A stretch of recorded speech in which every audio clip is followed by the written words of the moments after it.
जोरदार पाऊस सध्या कोसळतोय आणि त्यामुळे गोदावरी नदीला पूर आलेला आहे। सकाळपासूनच पावसानं काही प्रमाणामध्ये विश्रांती घेतलेली दिसतेय, त्यामुळे गोदावरीच्या पाण्याच्या पातळीमध्ये काहीशी घट झाली आहे। काल दुतोंड्या मारुतीच्या छातीपर्यंत पाणी आलं होतं, मात्र हे पाणी सध्या उतरलंय आणि कमरे इतकं पाणी सध्या आहे। मात्र पावसाचा जोर जर वाढला तर पुन्हा एकदा गंगापूर धरणामधून पाण्याचा विसर्ग वाढवला जाण्याची शक्यता आहे, त्यामुळे गोदावरीच्या पाण्याच्या पातळीमध्ये वाढ सुद्धा होऊ शकते। आज हा पाऊस जरी कमी झालेला असला तरी देखील ढगाळ हवामान कायम आहे, त्यामुळे नाशिक जिल्ह्यामधल्या सर्व गावांना अद्यापही सतर्कतेचा इशारा देण्यात आला आहे।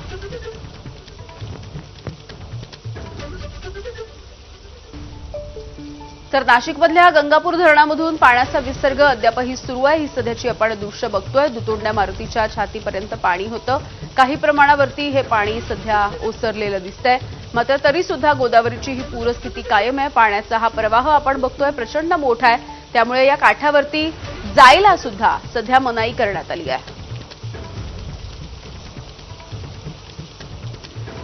गोदावरी नदीला आलेली पूरस्थिती आजही कायम आहे। तब्बल 19 दिवस झाले गोदावरी नदीच्या पाण्याच्या पातळीमध्ये वाढ झालेली आहे। 19 जूनला सर्वप्रथम नाशिक शहर आणि जिल्हाभरामध्ये मुसळधार पर्जन्यवृष्टी झालेली होती।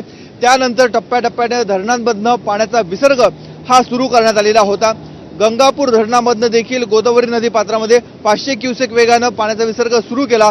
आज तो विसर्ग 6336 क्युसेक वेगापर्यंत आलेला आहे आणि आता आपण जी दृश्य बघत आहोत ती नाशिकच्या अहिल्याबाई होळकर पुलावरची दृश्य आहे आणि हे जे पाण्याचा प्रवाह ही खळखळणारी गोदामाई आपण बघतोय, हा प्रवाह जवळपास 9000 क्युसेक वेगानं हा संपूर्ण पाण्याचा प्रवाह आपल्याला रामकुंडाच्या दिशेने जाताना बघायला मिळतो आहे।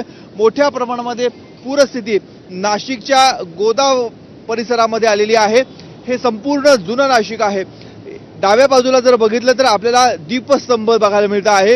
ही दीपस्तंभ रस्त्याच्या दोन्ही बाजूला लावण्यात आलेले आहेत। याचा अर्थ तिथून मधून समोरच्या बाजूला म्हणजे रामकुंडाकडे जाणारा रस्ता आहे आणि हा रस्ता पण पूर्णपणे पाण्याने व्यापला गेलाय। त्याच्याच डाव्या बाजूला वाहनतळ देखील आहे, परंतु त्या वाहनतळामध्ये देखील संपूर्णपणे पाणीच पाणी आपल्याला बघायला मिळते। जी गोदा काठावरची जी मंदिरं आहेत त्या मंदिरांना पाण्याने कशा पद्धतीने वेढा दिला हे देखील लक्षात येतं। आणि त्याच्याच पुढच्या बाजूला जर आपण बघितलं तर रामकुंड आहे।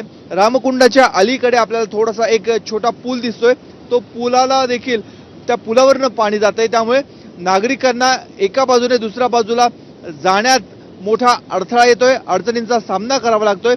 इथूनही दुतोंड्या मारुतीचं दर्शन आपल्याला बघायला मिळत आहे, कारण दुतोंड्या मारुतीच्या कमरेपर्यंत पाणी असल्याचं दिसतं आहे।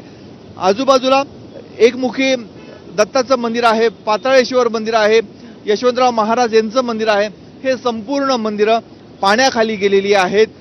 आज पावसाने काही प्रमाणामध्ये सकाळपासून विश्रांती घेतलेली आहे, मात्र दुपारनंतर पुन्हा एकदा पावसाच्या सरी कोसळतील असा अंदाज व्यक्त केला जातोय, त्यामुळे पाण्याची पातळी वाढू शकते। आता आपण जिथे उभा आहोत याच पुलाखाली मेकॅनिकल गेटचं काम देखील केलं जात आहे। स्मार्ट सिटीच्या माध्यमातून हे काम सुरू आहे। याचा उपयोग येत्या काळामध्ये जर पावसाचा प्रवाह वाढला, पावसाचा जोर वाढला, पाण्याचा प्रवाह वाढला तर ते नियंत्रित करण्यासाठी हे मेकॅनिकल गेट उभारत असल्याचा दावा स्मार्ट सिटीच्या माध्यमातून करण्यात आलाय, मात्र पर्यावरण प्रेमींनी त्याला देखील विरोध केला आहे। कॅमेरामॅन किरण कटारेसह मुकुल कुलकर्णी, एबीपी माझा, नाशिक। आणि यानंतर बुलेटिनमध्ये अगदी छोटासा ब्रेक, बघत रहा एबीपी माझा।